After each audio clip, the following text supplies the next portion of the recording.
ነው የህዝብ አመለካከትን ከልክ በላይ አይዲያሊ አርጎ ማየትም የሚያስፈልግ አይመስልኝም በኔ ምንም ካነሳሳው በምንም ነገር ላይ ህዝብን ልታነሳሳውና እንደው ይሄ ነው ላትለው ማትችል የጭካኔና የምን ነገር ልታይ ትችላለህ እኔ እንደውና ይሄ ኢትዮጵያ የሚባለው እንደዚህ ነው ወይ በተለየ ሁኔታ እንደዛ ባይደረግ እኔ ደስ ይለኛል ቴዲ ካንተ ጋር በትንሹም ቢሆን የሚለየኝ ነገር ያለ የሚመስለኝ በኢትዮጵያ ባለው ሁኔታ ውስጥ ብዙ ቅር የሚያሰኘኝና የነበሩኝ አይዲያል ነገሮች ሁሉ ከጊዜ ወደ ጊዜ እየተሸረሸሩና ሪያሊስቲክ እየሆንኩ እንደመጣው አቃለሁ ግን ደግሞ የደረሰው ነገር የራሳችን የሥራ ውጤት መሆኑንና ህዝብን እንደው ባዶና ገለባ ስለሆነ ብቻና እዝነ ህሌና ስለሌለው ብቻ የተፈጠረ ነው ብዬልን አልችልም የሰለጠነ የራሳችን ማለት የሚዲያውና ያገዛዙ ማለት ነው የሚዲያው ያገዛው ምንሱ ማለት ነው የሚዲያው ያገዛዙ የስሬት ውጤት ነው ብዬ ነው ማቀውና ይሄ አሁን የተፈጠረው ትውልድ በዚህ 30 አመት ውስጥ የተፈጠረው ልዩነትህ ምንድነው የቱ ጋር ነው ከኔ የተለየው ማለት ነው ወል አሁን አንተ የምትለው ለምሳሌ ቴዲ የኢትዮጵያ ህዝብ በዚህ ደረጃ አንድነቱም ሆነ እንትኑ ምንድነው በጣም የተጎዳና ባዶ መሆኑን አልገነዘብም ነበር ትለኛለህ ከውጤቱ ተነስተ ማለት እሴት አለው ብዬ ያስብ ነበር የሆነ መንግስት ሲወድቅ ሃይማኖቱ ሲወድቅ ሶሻል ፋብሪኩ እየተተካኩ እንደዚህ ካለ ጭካኔ ይጠብቁታል የሚል ግምት ነበርኝ ያ ፈጽሞ ስህተት እንደሆነ ተምሬያለሁ በዚህ ጦርነት አንተ አልተማርክም ያንን ወል ያንን ስማር ደግሞ እኔ ማህበረሰብ ምንም ነገር በስልጣንና ማይክሮፎንና ስልጣን በማይገባቸው ሰዎች እጅ ላይ እስከገባ ድረስ እና ደግሞ ስራ ተብሎ 30 አመት ውስጥ አሎንግ ኤትኒክ ላይንስ ሰው እንዲደራጅና ያ የጋራውን ሁኔታ ጽዩፍ እስከማድረግ ድረስ ሽምግልናንም ትምርትንም የጋራ ሴትንም በሚያዋርድ መልኩ መገናኛና ግንኙነት ሁሉ እኔና አንተ ብቻ በሚል ነው ብሎ ያን የነበረውን ነገር እኮ ሪኮንፊገር በማድረግ ነው እኮ 30 አመት የተሰራው እኮ ቴዲ 30 አመት ሙሉ ያንሰራህና ለማይገባው ሰው የማይገባው መዋቅርና ብልግና ሰተከሄድክ በኋላ ውጤቱ ይሄ ቢሆን ሞብና ህዝብ ደግሞ 3000 አመት ኖር ያለው የሚል ሀገር በ30 አመት ይሄን ያህል ከፈረሰ መጀመሪያ ማልነበር ማለት ነው ያስብለው ነገራችን ላይ ለምሳሌ ይሄንን አስተያየት እኔ እንዲዝ የሆንኩበት ምክንያት በኢትዮጵያ በ16ኛው ክፍለ ዘመን የኢትዮጵያ መንግስት ስልጣን ከኢትዮጵያ ኦርቶዶክስ ቤተክርስቲያን ውጪ ያለ ሃይማኖት በሚይዝበት ወቅት የቤተክርስቲያኑና የህዝብ አመጽ ነበር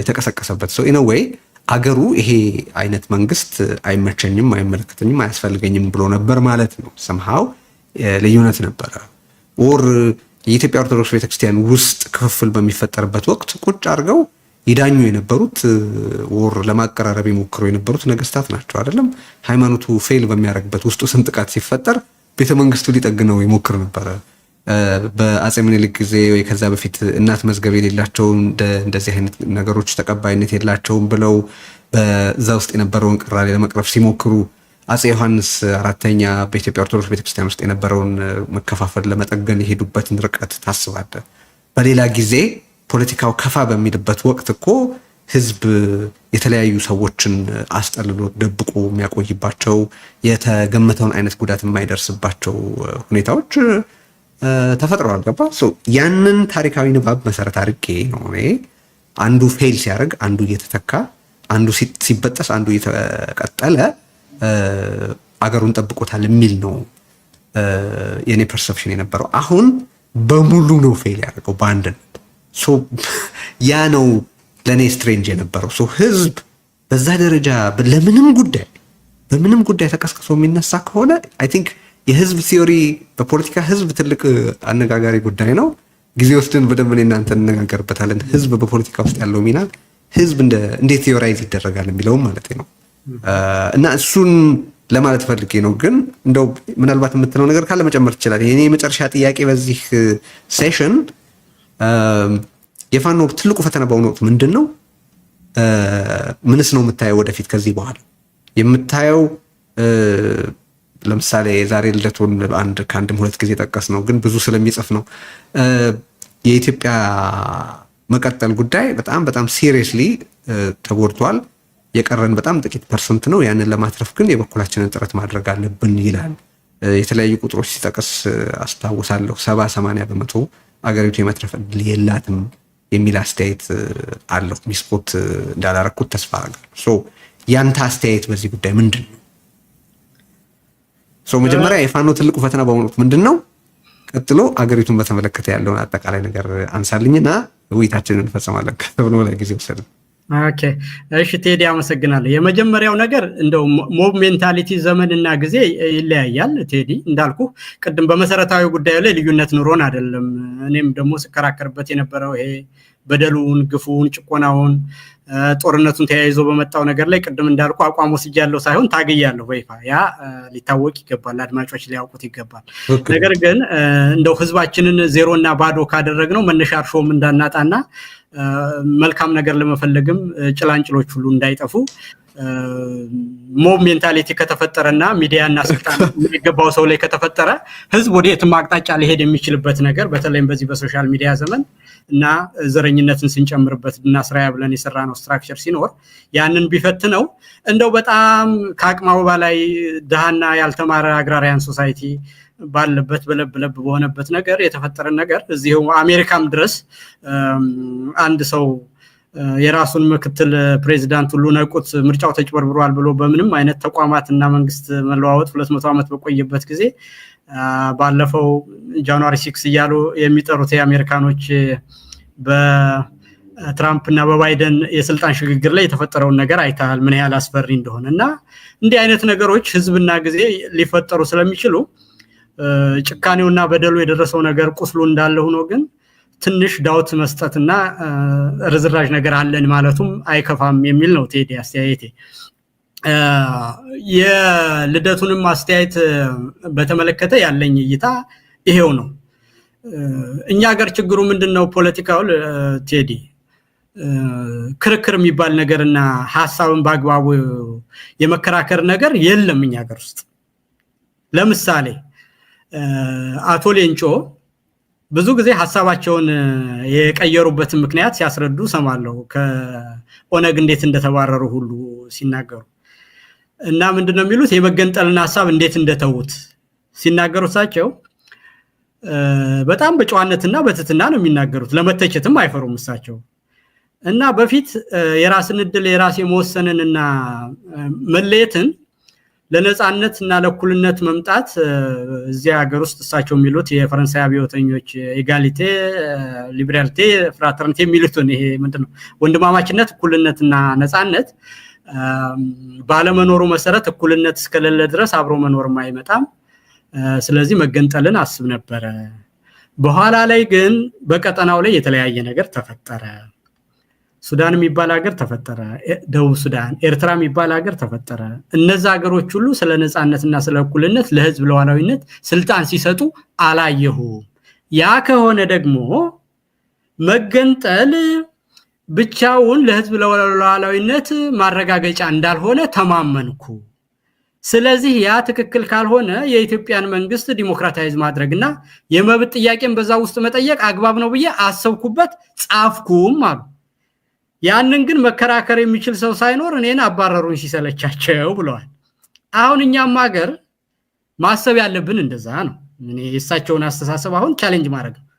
ለምሳሌ ኦኤልኤ የኦሮሞ ህዝብ የራሱን እድል በራሱ መወሰን አለበት ብሎ በደፈን ሲናገር የእሳቸውን ሐሳብ እንዴት ነው የምታየው ተብሎ ቻሌንጅ መደረግ አለበት። ወይም ደግሞ በትግራይ በኩል አንዳንድ ልጆች ከጦርነቱም በኋላ ቁስልም ስላለበት ስሜታዊም ስለሆኑ ነው ብዬ አስባለሁ በዛ ሁኔታ እንደዛ ቢናገሩ የተነሱበትና ያሉበትን ሁኔታ እንትን ስላል ትግራይ ምንድነው ኢትዮጵያ ውስጥ ተወሽቃ ምንም የምታገኘው ጥቅም የለም ምን ብሎ አንድ ልጅ ሲናገር ሰምቻለሁ አይደለ? ይሄን ስትል ምን ማለት ነው? የእሳቸውን ቲዮሪ ከዚህ ጋር እንዴት ታየዋለህ ተብሎ ቻሌንጅ ሊደረግ መለየት ለነገሮች ሁሉ መፍትሄና አቋራጭ መንገድ አድርጎ የማየት አዝማሚያ ቢቀር ይሻላል። ነገር ግን መለየትም ደግሞ አግባብ ባለው ሁኔታ አብሮ ከመኖር የተሻለ ወይም ደግሞ አብሮ መኖር የማይቻልበት ነገር ከተፈጠረ ያንን ማድረግ ነው እንጂ በደሉም ብቻውን የመለያ መሰረት ማድረግ ቀላል መፍትሄ መፈለግ ነው። ያ ቀላል መፍትሄ ሙሉ አድሮ ለችግሩ መፍትሄ መሆኑ ነገር አጠራጣሪ ይሆናል። ይልቃል እንደው እኔ እንኳን ትግራይን በተመለከተ በእውነት ለመናገር አሁን ይሄ ነው መፍትሄው ብዙ ጊዜ የምለው ነገር ነው። ይሄ ተሰርቶ ያለቀ አስተያየት የለኝም። አንዳንዶች ግር እንደሚላቸው አውቃለሁ። ግን አንድ አቋም ላይ እኔ በቀላሉ ስለማልደርስ ብዙ ንባብ እያደረግኩ ነው፣ ሪሰርች እያደረግኩ ነው፣ ከሚያውቁ እየጠየቅኩ ነው፣ ከተጻፈ እያነበብኩ ነው። በእርግጥ መጪው ይሄ ነው ብዬ ዴፊኒቲቭሊ የምናገረው ምንም ነገር የለም። አሁን ከኢትዮጵያ ጋር መሆኗም ከኢትዮጵያ ጋር አለመሆኗም የሚያስከትሉትን ውጤቶችና የሚያመጡትን በረከቶች በተመለከተ ግልጽ ያለ አቋም የለኝም። አሁን ማለት በግልጽ ነው የምናገረው። አቋም ያሉኝን ጉዳዮች እኔ አቋሜን ለማንጸባረቅ የሰጋሁበት ጊዜ የለም። አቋም ሳሊዝም እንደዚሁ ነው። ነገር ግን ሀገርነት ምንድን ነው ብዬ ልጠይቅ እፈልጋለሁ። አገር ገሃነም ሆናም ልትቀጥል ይገባል ትላለህ አንተ? ማለት የሆነ ህብረተሰብ የአገር አልተስማማኝም፣ እዚህ ሀገር ውስጥ ከቀጠልኩ ልጠፋ እችላለሁ ብሎ ካሰበ በዛ ምክንያት ብቻ ከሀገሩ መለየቱ እንትን አይደለም ማለት ሌጂትመት እንትን ነው ብለህ አታስብም? ወል ያንን ነገር እኮ ቴዲ እኔም ፐርሰናል እያሰብኩት መጥቻለሁ እኮ። አንተ ለምን ትላለህ? አሁን በብዛት እንደው በግልጽ ነን ረዘም ብለን እንሄድና አማራ የሚባለው ለኢትዮጵያ ራሱን ተቆርቋሪ አድርጎ ያያል። ስሬቱም አስተሳሰቡም ሲፈጠር ጀምሮ አማራ የሚለውን እንኳን እኮ እስከ ቅርብ ጊዜ ድረስ ደፍረን የመታገያ ነጥብ ለማድረግ ስንቸገር የነበርን ሰዎች ነን አይደለ? አሁን ላይ ግን ብታየኝ አሁን ኢትዮጵያ የሚባለው ሀገር አለ ወይ ካልክ አንደኛ የጋራ ቁስል መኖሩ ነው። እንደው በዚህ 7-8 ዓመት ውስጥ እንኳን አማራ የሚባለው ተለይቶ ለብቻው ታረደ ሲባል አማራ ከሆነው ሰው ውጪ ምን ያህል ድምጽ ሰማለሁ? ያንን መታረዱን ተገቢ ጥያቄ ነው ብዬ ሳስብ ተገቢ ጥያቄ ነው። እንግዲህ መታረድ ልብ በል። ስለዚህ የአማራ ህዝብ ህልውና የማይረጋገጥበት ሀገር እንድትቀጥል መፍቀድ ይገባዋል ወይ? ቢኖር ምን ያደርጋል የሚለው ወደኛም እየመጣ ነው ቱ ቢ ኦነስት ዊዝ ዩ። ግን ያንን ነገር በደሉና ጭቆናው ያለው ነገር በኤትኒክ ናሽናሊዝም ውስጥ የደረሰው ነገር ያን ሁሉ በደል ቢያደርስም እንኳን ማፍረሱ ሀገሩን ለችግሩ መፍትሄ ይሆናል ወይ ነው የኔ ፖይንት። ገባኝ። እሱም ተገቢ ጥያቄ ነው በነገራችን ላይ በዛ ሁኔታ ይሁን ነው እንጂ አሁን በኢትዮጵያ ሁኔታ ልክ አንተ በጦርነቱ ጊዜ ሆነው እና የትግራይ ህዝብ በዚህ ደረጃ መቀጠል አለበት መለየት አለበት የሚለው ጥያቄ እንዳለ ሆኖ በሁላችንም ዘንድ እየመጣ ነው። ይሄ እንደዚህ ያለው ነገር ምንድነው? አሁን ከአንድ ሌላ ነን አማራ ከሆነው ነገር ጋር በዚህ ደረጃ በሚደርስብኝ በደል ላይ በአጋጣሚ በሎተሪ እዛ ስላልሆንኩ ነው እንጂ አንድ ቀን ሁለት ቀን አይደለም ሁሉ ጊዜ እየታረደ እንደዚህ መታረድ በቃ 10-12 ሰው ታረደ ኒውስ አገሬ እና ይሄን ኢትዮጵያ የምለው በዚህ ጉዳይ ላይ እንግዲህ መንግስት ልብ በል ያጥፋ፣ ሌላውም ሰው አቅጣ በስኮላል ደረጃ ይሄንን ነገር በህዝብ ደረጃ ይሄንን ነገር ጎላ ብሎ የሚናገር ሰው ሲሰምቻ አውቃለሁ እኔ። እና ያቁስል ለሁላችንም ደርሶናል ነው ማይ ፖይንት ኢስ ልክ ነው። አገር ሶሻል ኮንስትራክት እንደሆነ ስለሚረሳ ኢትዮጵያ የእግዚአብሔር ስሪት ናት የሚል ትርክት በእኔ አስተያየት አይ ቲንክ አሁን ላይ ሆኜ ሳስበው በጣም ጨቋኝ ነው። ምክንያቱም የእግዚአብሔር ስሪት ከሆነች አትስተካከለና አትታረምና በቃ ማትታረም ማትስተካከል ናት እንደማለት ነው። ያ ሱፐርናቹራል የሆነ ማለት ዲቫይንሊ ነው ያለችው ኢትዮጵያ ብሎ ማለት በጣም ጨቋኝ ሐሳብ ሆኖ ነው የማገኘው አሁን እውነት ለመናገር። እና ውሸት ነው ቴዲ፣ ልክም አይደለም እንደዚህ በፖለቲካ እውነትም አይደለም። ግን ምን ልልፈሽ እንትን ምንድነው የኢንላይትመንት ዘመን ያን ያህል ርቆን ሄዶም አሁንም እኛ ወደ ሮው ላይ ነን። ምንም የማይጠየቅም ዘራ ፍሬዘሪንግ እኛ ሀገር አልመጣ ማለት ነው። ይሄ እስከ የመንና እስከ ህንድ ውቅያኖስ ድረስ እኮ እንገዛ ነበር ቴዲ ማለት ቴዲ እሱ ነው መልሱ። አገር የሰው አእምሮ ውጤት የሰው ስሪት መሆኗን በጣም የረሳ therefore ለሰው ልትመች የሚገባት ናት አገር እንጂ በማናቸውም የሰው መከራ ልትቀጥል የሚገባት አድርጎ የማሰብ በጣም የከፋ አስተሳሰብ አለ እዚህ ፓን ኢትዮጵያን በምትለው ስብስብ ውስጥ ባይነኝ እኔ። ምናልባት አገር ምንድነው የሚል ውይይት በጣም ያስፈልጋል እዚህ አገር ውስጥ። ምንድነው አገር? ሰው ለአገር ነው ወይስ አገር ለሰው? ሪሊ ማንኛውም አገር ለሰው የሚመጥን ክብር የሚሰጥ አሁን ቅድም ያልከው የአማራም ህዝብ የትግራይም ህዝብ ሌላውም ህብረተሰብ ለዚህች ሀገር ተብሎ መሰዋት አለበት ወይ? መሰዋት ስለ ድንበሩን ሲጠብቅ መሞት ምናምን አይደለም። ግን ህብረተሰብ እንደ ህብረተሰብ ለኢትዮጵያ ሲል መጥፋት አለበት ወይ? ለምን ብሎ ነው ስለ ኢትዮጵያ ሲል የሚጠፋው? ሀገር ለሰው ይሰራል እንጂ ሰው ለሀገር ሲል ይፈርሳል ወይ ልል ነው። አይ ቲንክ ያ ያ ውይይት መጀመር አለበት ይመስለኛል። እሱንም እኮ እኔ አንዳንድ ጊዜ ደፍሬ ያልሄድበት እንጂ ሰርቫይቫል ከሁሉ ከሀገርም በላይ ነው እላለሁ እኮ አንዳንድ ጊዜ እንደው ኢትዮጵያ ምን ትጠቅማለች ምናምን አልልም እንጂ ሰርቫይቫል ከሌለ ሰርቫይቫል ሁሉንም ነገር ትራይምፍ ያደርጋል ቴዲ ምንም ጥያቄ የለውም። በቃ ከሰርቫይቫል ቀጥሎ ነውና ሰርቫይቫልን ኮሽን የሚያረጋገር ሰርቫይቫልን ኮሽን የሚያረግ የሀገር አንድነትም ሉዓላዊነትም የሚባለው ዜግነትም ፖለቲካም የፖለቲካ አደረጃጀትም ቀጥሎ የሚመጣ ነው። ስለዚህ ሰርቫይቫል የመጀመሪያው ነው በየስል እንደዛ ነውና ያንን ኮሽን በሚያደርግ ሁኔታ ማህበረሰቡ የጋራ ነገር ከሌለውና ካልተቆጣ አንድ የሚያደርገን የጋራ ነገር አለን ለማለት ያስቸግራልና ያንን ሪዲፋይን ማድረግም ያስፈልጋል የሽግግር ጊዜም ያስፈልጋል እያልኩ ስናገር እንዲሁ ዝም ብሎ ተራ ሪቶሪክም አይደለም ከምነት የመነጨ ጭምር ይሄን ሁሉ ነገር መፈተሽና መጠየቅን ይጠይቃል ቴዲ። አንድ ተከታታያችን እኔን ጠይቆኛል ከዚህ ቀደም አንተ እንደዛ ታስብና ትናገር አልነበረም ወይ ብሎኛል። ታርሜያለሁ እያልኩ እኮ ነው ዳጂ ተምሬያለሁ። መታረምና መማር የማይቻልበት ሀገር ነው እኮ ባክ። ኤኒዌይስ የፋኖ ትልቁ ፈተና ምንድን ነው የሚለውን በተመለከተ ባጭሩ አስተያየት አቅርብ ከነ መፍትሄ ቴዲ ሽበት እየመጣ ነው እንግዲህ ሁለት ጥያቄ በአንድ ላይ ስጠይቅ አንዱ ይዘነጋልና የፋኖ ጥያቄ ፈተና እንግዲህ ምንድነው በትግል ውስጥ ሁሉ ጊዜ ቻሌንጅ አሉ ኦፖርቹኒቲዎች አሉ መልካም ነው እንግዲህ መልካም የምንላቸው ነገሮች ሁሉ አሁን ብዙ ነገሮች በአንድ ሁኔታ ባልተጠበቀ ሁኔታ ጠመንጃ ሲነሳ የበለጠ መፈራራቱና መጨካከኑ እዚህ ሀገር ውስጥ ያለው መጠራጠሩ መብዛት ሲገባው በአንጻሩ ግን ቀንሷል ቴዲ ቅድም እንዳልኩ ከትግራይም ጋር ከጦርነት በኋላ የተደረገ ነገር ሆኖ የነበረው ጥላቻና ጥያቄ የበለጠ ይሄኛው ጠመንጃ ሲያነሳ በነበረው ትረንድ ከሆነ መቀዳደምም መጠላላትም መፈራራትም ሆኖ መጠራጠሩ የበለጠ መጨመር ነበረበት ከኦሮሚያም ጋር በነበረው እነዚህ ሶስቱ ናቸው በኢትዮጵያ ፖለቲካ በኃይል ተሻኳቹ ነው ማያቸው ግን ከፋኖ ጠመንጃ ማንሳት ጋርና መታገል ጋር ተያይዞ እንደውም አንዳንድ ሪቶሪኮችና ግንኙነቶች ባልተጠበቀ ሁኔታ መሻሻልና መልካም ነገር ነው ያላቸው ትግሉም በብዙ ፍጥነት እየሄደ ነው በብዙ ቦታዎች ቀደም እንዳልከው በቦታም ከሆነ ገጠሩን አካባቢ የሚያስተዳድር ግብር የሚሰበስብ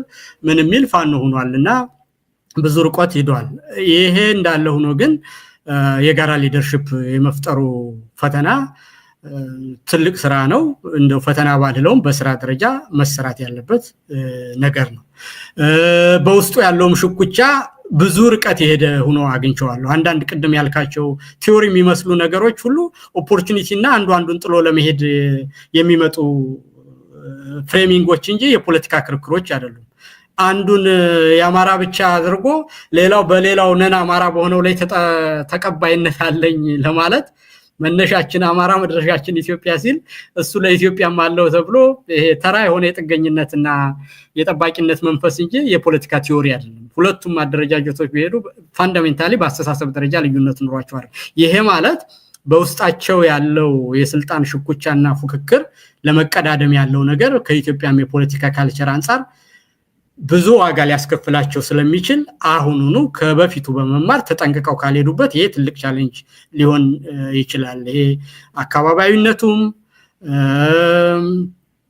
በግለሰቦች ደረጃ ያለውም የስልጣን ሽኩቻ ብዙ ርቀት ሊሄድ እንደሚችልና የመጠፋፋቱ ነገር እኛ ሀገር እንደው ከፖለቲካ ያለፈ እንደሆነ ይታወቃል ስለዚህ በዛ ላይ አስቀድሞ ጥንቃቄ ማድረግና እንደው ኮንትሪቢዩሽን ምንድነው ህይወት ምንድነው አስተዋጽኦ ምንድነው ፖለቲካና ስልጣንስ ምንድነው ስምስ ክብርስ ዝናስ ምንድነው የሚለው በጥሞና ማየት አለባቸውና ይሄ አዎንታዊ በሆነ መንገድ ካልያዙት ይሄ ነገር ብዙ ሊወዳቸው እንደሚችል ማወቅ አለባቸው ነገሩም ባህላችንና እንትንም አባትና ልጅ ሁሉ እየተገዳደለ ስልጣን የመጣበት ሀገር ስለሆነ ይሄን ነገር በጥንቃቄ ካልያዙት ቀላል ነው ብሎ መሄድ ጉዳት ሊያመጣ እንደሚችል መረዳት ያስፈልጋል የሚል እምነት አለኝ ሁለተኛ ኢትዮጵያ ቀደም እንዳልከው የመበታተኗ ነገርና ወደ 70% ያህሉ ተስፋ የሌለው ሀገር ሆኗል የሚለው አመለካከት በእውነት መለያየት የሚያመጣው ጥቅም ስለሌለ ስራያ ብለን የፈጠርነው ነገር ነውና አብሮ መኖሩ የበለጠ ስለሚጠቅመን